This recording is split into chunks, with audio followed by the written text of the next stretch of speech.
चलिए ground zero का रुख करेंगे। हमारे साथ में भावना सिसोदिया ग्राउंड जीरो से लाइव जुड़ी हुई हैं।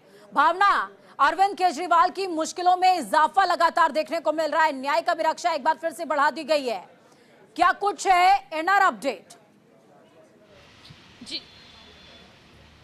जी मैं आपको बता दूं, दिल्ली के मुख्यमंत्री अरविंद केजरीवाल को आज वीडियो कॉन्फ्रेंसिंग के जरिए राउस एवेन्यू कोर्ट में पेश किया गया था, जिसमें तमाम दलीलों के बाद ये कहा जा सकता है कि दिल्ली के मुख्यमंत्री अरविंद केजरीवाल को राहत नहीं मिली है। उनकी न्यायिक हिरासत जो है 3 जुलाई तक के लिए बढ़ा दी गई है। तो कहीं ना कहीं ये कहा जा सकता है कि जो उम्मीद लगाई जा रही थी कि शायद मेडिकल ग्राउंड के आधार पर मुख्यमंत्री अरविंद केजरीवाल को राहत मिल सकती है, तो वो राहत मुख्यमंत्री अरविंद केजरीवाल को नहीं मिली है। और कोर्ट ने सख्त रुख अपनाते हुए मुख्यमंत्री अरविंद केजरीवाल की न्यायिक हिरासत 3 जुलाई तक के लिए बढ़ा दी है। वहीं अगर बात की जाए तो कई तरीके की जो है कोर्ट की अगर कार्रवाई की बात की जाए तो कई तरीके की दलीलें रखी गई कोर्ट की तरफ। कोर्ट में जो है ईडी की तरफ से जो वकील पेश हुए थे एसडी राजू, उनकी तरफ से भी तमाम दलीलें रखी गई। उसमें साफ तौर पे कहा गया कि जिन धाराओं के तहत मुख्यमंत्री अरविंद केजरीवाल को गिरफ्तार किया गया उसमें जो देखा जाए तो जमानत का कोई भी प्रावधान नहीं है। और साफ तौर पर यह भी कहा गया कि इस मामले में और भी लोग हैं जिनकी जमानतें खारिज कर दी गई हैं। तो कहीं ना कहीं उसको आधार बनाते हुए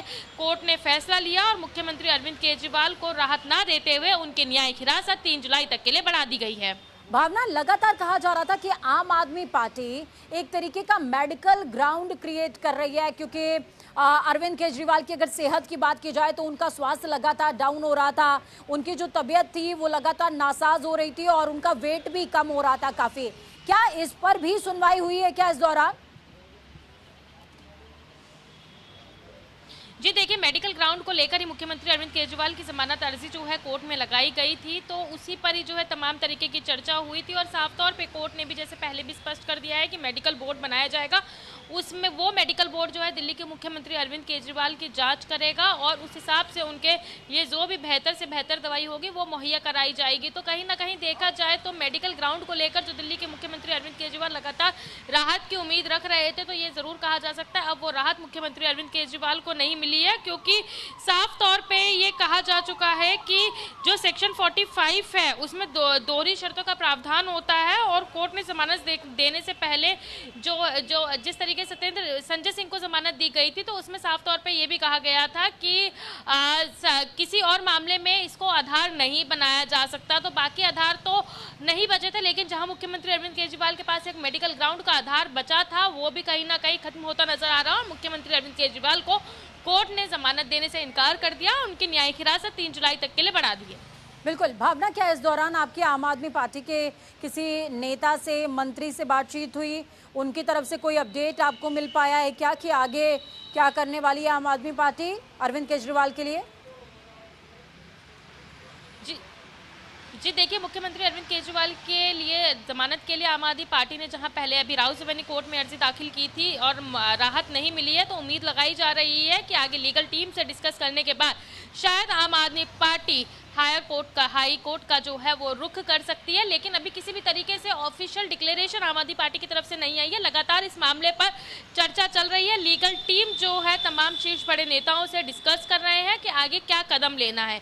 जो भी कदम होगा, आम आदमी पार्टी का साफ तौर पे कहना है कि जिस तरीके से कोर्ट से, निचली अदालत से मुख्यमंत्री अरविंद केजरीवाल की जमानत याचिका खारिज की है, तो तमाम चीज़ों को देखते हुए जो भी फैसला होगा वो जल्दी बताया जाएगा कि आम आदमी पार्टी आगे क्या रुख ले रही है। क्या हाईकोर्ट का रुख करेगी या फिर अभी इसी तरीके से शांति बरकरार रखेगी कि जिस तरीके से राउस एवेन्यू कोर्ट ने सख्त रुख अपनाया मुख्यमंत्री अरविंद केजरीवाल के लिए।